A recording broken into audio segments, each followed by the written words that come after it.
Saudari-saudara yang terkasih dalam Tuhan Yesus, marilah kita berdoa dalam nama Bapa dan Putra dan Roh Kudus. Amin.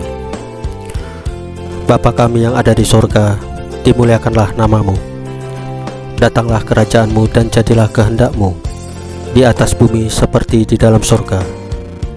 Berilah kami rejeki pada hari ini, dan ampunilah kesalahan kami, seperti kami pun mengampuni yang bersalah kepada kami. Dan janganlah masukkan kami ke dalam pencobaan, tetapi bebaskanlah kami dari yang jahat. Ya Tuhan Yesus, Tuhan dan Juru Selamat kami satu-satunya, terima kasih untuk penjagaan, pemeliharaan dan berkat-berkat-Mu pada hari kemarin bagi keluarga kami. Terima kasih untuk hari yang indah dan nafas kehidupan hari ini. Ampunilah segala perkataan, pikiran, tindakan, kelalaian kami, ataupun perasaan kami yang tidak sesuai dengan firman-Mu, sehingga menimbulkan dosa-dosa bagi kami. Ampunilah dengan kerahiman-Mu ya Tuhan Yesus. Dan berikanlah kerinduan yang besar kepada kami untuk menyambut tubuh dan darah-Mu dalam misa online ataupun misa offline. Ya Roh Kudus, hadirlah saat ini untuk memimpin dan membimbing kami dalam membaca dan merenungkan firman Tuhan Yesus, sehingga kami dapat mengerti maknanya dan dapat kami laksanakan dalam hidup kami sehari-hari di tengah masyarakat kami. Amin. Dalam nama Bapa dan Putra dan Roh Kudus. Amin. Pembacaan Injil Markus pasal 7 ayat 31 sampai dengan 37 dengan perikop Yesus menyembuhkan seorang tuli. Dimuliakanlah Tuhan. Kemudian Yesus meninggalkan pula daerah Tirus dan dengan melalui Sidon pergi ke Danau Galilea di tengah-tengah daerah Dekapolis.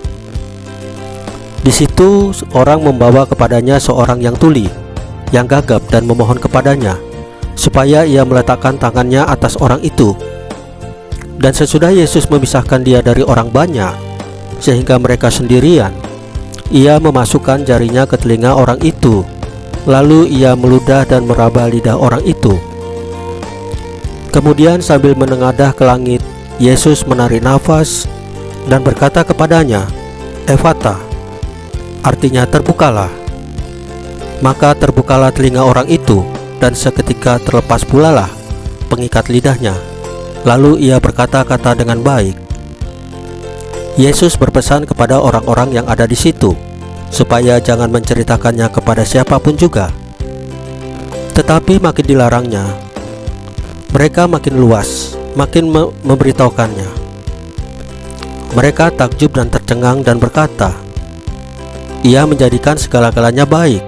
Yang tuli dijadikannya mendengar, yang bisu dijadikannya berkata-kata."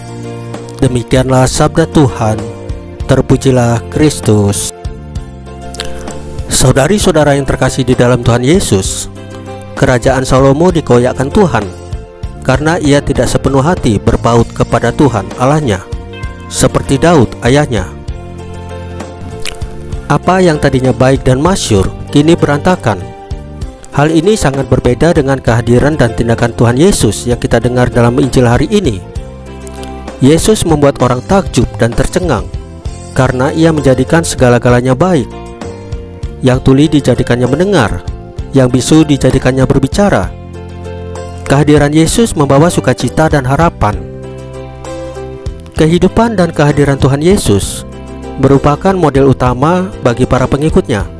Artinya, dimanapun pengikut Kristus berada, mestinya di sana ada kebaikan, ada harapan, ada sukacita. Kelemahan fisik seperti dialami oleh Salomo pada masa tuanya dapat mempengaruhi kehidupan spiritual kita dan membelokkannya ke arah yang lain, sesuai selera orang lain. Untuk itu, merawat relasi secara terus-menerus dengan Tuhan Yesus melalui doa dan aktivitas kerohanian lainnya sangatlah penting, karena umur tua bukanlah jaminan bahwa kita kuat dan dewasa dalam hal hidup beriman. Saudari-saudara yang terkasih di dalam Tuhan Yesus, marilah kita berdoa sebelum mengakhiri renungan hari ini. Dalam nama Bapa dan Putra dan Roh Kudus. Amin. Tuhan Yesus, buatlah kami setia berpaut padamu. Dengan demikian, kehadiran kami di tengah masyarakat membuat segala-galanya menjadi baik. Salam Maria, penuh rahmat, Tuhan sertamu. Terpujilah engkau di antara wanita, dan terpujilah buah tubuhmu Yesus. Santa Maria Bunda Allah, doakanlah kami yang berdosa ini, sekarang dan waktu kami mati. Ya Tuhan Yesus, tambahkanlah iman kami hanya kepadamu saja, karena Engkau adalah Tuhan dan Juru Selamat kami satu-satunya. Amin. Dalam nama Bapa dan Putra dan Roh Kudus. Amin. Saudari-saudara yang terkasih dalam Tuhan Yesus, bacaan firman dan renungan hari ini sudah selesai. Tuhan Yesus memberkati kita semua. Amin.